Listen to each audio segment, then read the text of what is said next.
Facebook आपको account recovery के codes नहीं भेज रहा।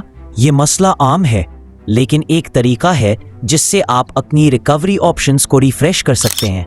ये तरीका फेसबुक को मजबूर करता है कि वो नई कॉन्टैक्ट इन्फॉर्मेशन कबूल करे ताकि पुराने कोड वाले मसाइल खत्म हो जाए। 1. लॉगिन पेज पर जाएं, फॉरगॉट पासवर्ड पर टैप करें, फिर नो लॉन्गर हैव एक्सेस या need another way to regain access पर जाएं। 2. फेसबुक आपसे एक नया ईमेल या नया फोन नंबर मांगेगा। ऐसा नंबर या ईमेल दें जिस तक आपकी अभी रसाई हो। ये सबसे अहम हिस्सा है। 3.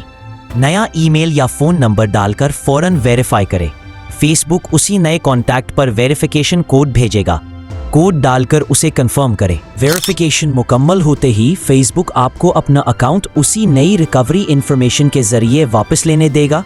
आप नया पासवर्ड बना सकते हैं और अपने अकाउंट तक मुकम्मल रसाई हासिल कर सकते हैं। मजीद अकाउंट रिकवरी सॉल्यूशंस और ज़रूरी टेक टिप्स के लिए मेंडिट टेक को फॉलो और सब्सक्राइब करें।